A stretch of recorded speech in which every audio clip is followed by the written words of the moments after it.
Mahkamah Tinggi Shah Alam memerintahkan kerajaan dan 3 yang lain membayar RM 5 juta kepada keluarga mendiang warga Mongolia, Altantuya Sharibu, yang dibunuh pada 2006. Keputusan Hakim Mahkamah Sivil Wazir Alam Maidin Mira yang memihak kepada keluarga Altantuya pagi ini dibuat 15 tahun selepas tindakan sivil difailkan pada 2007. 3 plaintif, Sharibu Steve dan Altan Sheikh Sanja, yang merupakan bapa dan ibu mendiang, serta abang Altantuya, Munung Shai Barjal, memfailkan saman RM 100 juta. Saman itu menyasarkan 2 bekas anggota unit tindakan khas UTK, Azila Hadri dan Shirul Azha Umar, serta penganalisis politik Abdul Razak Baginda dan Kerajaan Malaysia. Altantuya dibunuh pada Oktober 2006 dan mayatnya diletupkan dengan bahan letupan grade tentera. Mahkamah Jenayah Berasingan mensabitkan Azila dan Shirul Azha atas pembunuhan itu dan menjatuhkan hukuman mati pada 2009. Bagaimanapun, Mahkamah Jenayah membebaskan Razak daripada tuduhan bersubahat dengan pembunuhan itu tanpa dipanggil pembelanya pada Oktober 2008.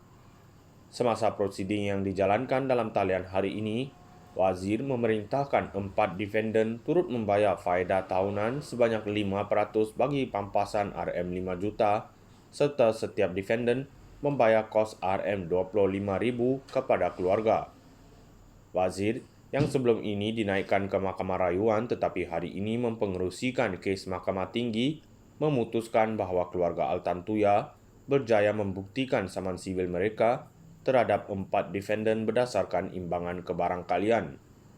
Hakim berkata bahawa kedua-dua bekas pegawai polis itu terbukti telah membunuh dengan kejam, si mati dalam perbuatan membunuh yang menyalahi undang-undang berdasarkan keterangan beberapa saksi untuk keluarga itu. Wazir berkata keterangan Ketua Jabatan Forensik Hospital Kuala Lumpur, Dr. Muhammad Shad Mahmud, menunjukkan bahawa Altantuya ditembak dan diletupkan dengan bahan letupan yang diikat pada badannya yang telanjang, dengan letupan kuat yang menyebabkan serpihan daging dan tulang bertaburan di pelbagai tempat di kawasan hutan Puncak Alam.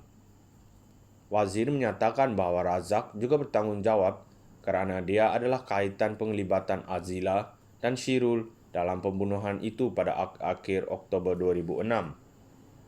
Hakim menegaskan 2 bekas anggota polis itu tidak mengenali mangsa jika tidak kerana Razak meminta bantuan daripada Azila untuk menangani isu Altantuya cuba bertemu Razak di rumahnya.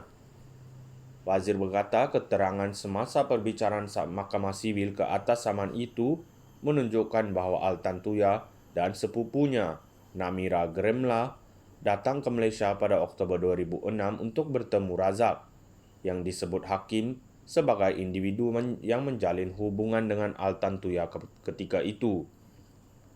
Hakim berkata keterangan Namira menunjukkan Altantuya mahu mengutip bayaran daripada Razak atas kerja temahan yang dia lakukan untuknya di Paris. Bagaimanapun, mahkamah tidak memberikan butiran lanjut mengenai kerja temahan yang dilakukan oleh Altantuya untuk Razak. Wazir berkata Razak dalam penyataan pembelanya mengakui melibatkan bantuan Azila bagi menangani isu Altantuya mengganggu Razak. Defendant pertama dan kedua Azila dan Shirul tidak mengenali si mati sebelum tarikh 19 Oktober 2006 ketika 2 bekas polis itu bertemu Altantuya di luar rumah Razak dan mengiringinya pergi. Terdapat motif yang boleh dilihat untuk defendant pertama dan kedua meletupkannya dengan bahan letupan grade tinggi.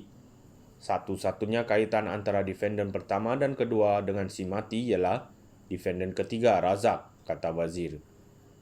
Hakim itu juga berkata kerajaan yang merupakan defendant keempat bertanggungjawab secara wakil atas tindakan menyalahi Undang-Undang Azila dan Shirul yang menggunakan sumber pasukan polis.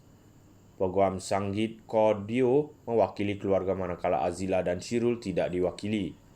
Peguam Manjit Singh Dillon bertindak bagi Razak manakala Peguam Kanan Persekutuan Zeti Zurina Kamarudin mewakili kerajaan.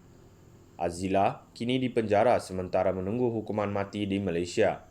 Shirul bagaimanapun telah melarikan diri ke Australia sebelum Mahkamah Tinggi Malaysia mengekalkan sabitan dan hukuman mati kedua-duanya pada 2015.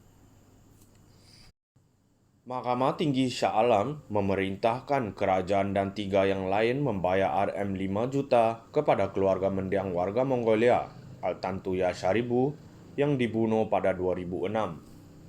Keputusan Hakim Mahkamah Sivil Wazir Alam Maidin Mira yang memihak kepada keluarga Altantuya pagi ini dibuat 15 tahun selepas tindakan sivil difailkan pada 2007.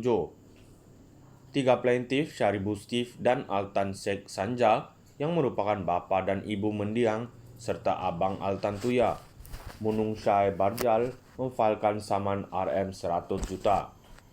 Saman itu menyasarkan 2 bekas anggota unit tindakan khas UTK, Azila Hadri dan Shirul Azhar Umar, serta penganalisis politik Abdul Razak Baginda dan Kerajaan Malaysia. Altantuya dibunuh pada Oktober 2006 dan mayatnya diletupkan dengan bahan letupan grade tentera.